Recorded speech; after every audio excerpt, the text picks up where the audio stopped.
आज हम सभी बीएलओस को गणना प्रपत्र किस प्रकार से बीएलओ ऐप पर भरा जाएगा उसके बारे में बताएंगे। सबसे पहले सभी बीएलओ को अपने बीएलओ ऐप का वर्ज़न 8.74 को अपडेट करना होगा। अभी तक बीएलओ 8.73 वर्ज़न पे काम कर रहे थे। अब सभी बीएलओ को 8.74 वर्ज़न को प्ले स्टोर से अपडेट करना होगा।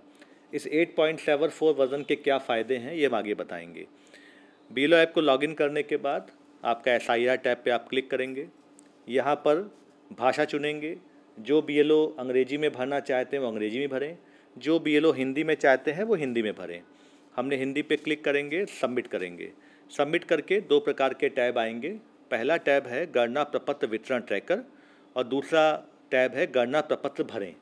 हम गणना प्रपत्र भरे पर क्लिक करेंगे। हमें किसी मतदाता का गणना प्रपत्र भरना है तो हम उस पर क्लिक करेंगे।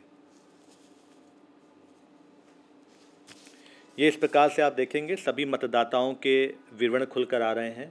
जो भी आपकी मतदाता सूची मतदाता हैं, इसमें हर मतदाता के सामने फार्म भरें या अप्राप्त योग्य चिन्हित करने का विकल्प आ रहा है। अप्राप्त के लिए हम बाद में बताएंगे, हम पहले फार्म भरेंगे। आप सबसे ऊपर देखेंगे कि गणना प्रपत्र भरें के नीचे क्यूआर कोड लिखा हुआ है। क्यूआर कोड जो आपका गणना प्रपत्र है उसके भी प्रत्येक मतदाता के लिए एक क्यूआर कोड लगा है। आप सभी गणना प्रपत्रों को भरने के लिए क्यूआर कोड का इस्तेमाल करें ताकि यह जानकारी हो सके कि ये गणना प्रपत्र असली है जो बीएलओ द्वारा मतदाता को दिया गया है। हम क्यूआर कोड स्कैन पर क्लिक करेंगे और एक मतदाता के क्यूआर कोड पर जैसे ही रखेंगे विदिन एक सेकेंड उस मतदाता का विवरण आ जाएगा जिसका आपको गणना प्रपत्र भरना है। अब हम इसका फार्म भरेंगे। हमने फार्म भरे पर क्लिक किया। यहाँ पर देखेंगे कि इनका नाम राजेश रस्तोगी है, पिता का नाम रामस्वरूप है। चूँकि नीचे बीएलओ ने मैप कर रखा है 2003 की एसआईआर सूची में राजेश रस्तोगी, विधानसभा 87, भाग संख्या 246, क्रमांक 290 और रामस्वरूप उनके पिताजी का नाम है।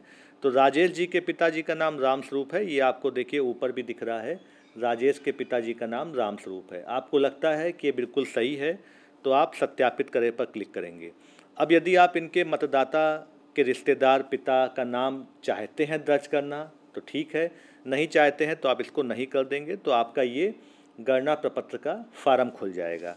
यहाँ पर सबसे पहले हम इनकी जन्म तिथि भरेंगे मतदाता ने जो अपने गणना प्रपत्र पे दी है। जैसे इस मतदाता की जन्म तिथि 1 जुलाई 48 है तो हम 1 जुलाई 48 पर क्लिक करेंगे, ठीक है। इसके बाद अगर उन्होंने अपना आधार नंबर दिया है वैकल्पिक है, हालांकि यदि दिया है तो आधार नंबर भी हम इनका भरेंगे। इस प्रकार से हम इनका आधार नंबर भर रहे हैं। इसके बाद इनका मोबाइल नंबर, यदि मतदाता ने अपना मोबाइल नंबर दिया है तो हम मोबाइल नंबर भरेंगे। पिता का एपिक नंबर यदि है तो ठीक है और नहीं है तो पिता का नाम भरना अनिवार्य है क्योंकि इस पर लाल रंग का स्टार लगा है। यहाँ पर इनके पिताजी का नाम हमने भरा।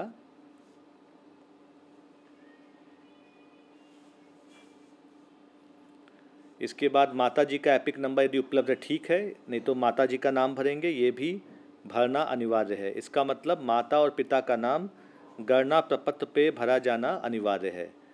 पति पत्नी का एपिक संख्या है तो ठीक है, इन्होंने अपनी पत्नी का नाम भी दिया हुआ है तो हमने इनकी पत्नी का नाम भी भर दिया।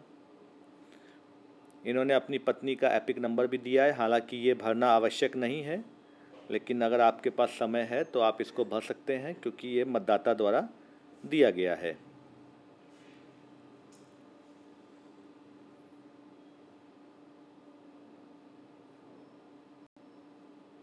इस प्रकार से आपने इनका पत्नी का जो विवरण है वो भर दिया।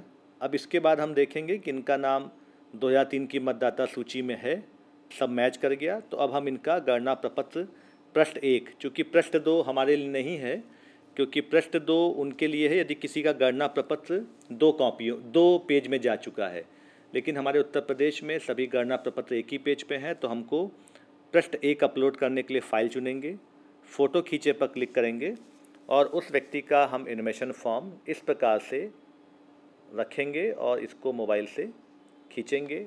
इसके बाद नीचे टिक मार देंगे और उसके बाद जब ये सही दिख रहा है हमको, इसको हम सेटिंग सही करके इसको हम ऊपर से राइट क्लिक से ऊपर कर देंगे, जिससे ये आपका गणना प्रपत्र अपलोड हो गया।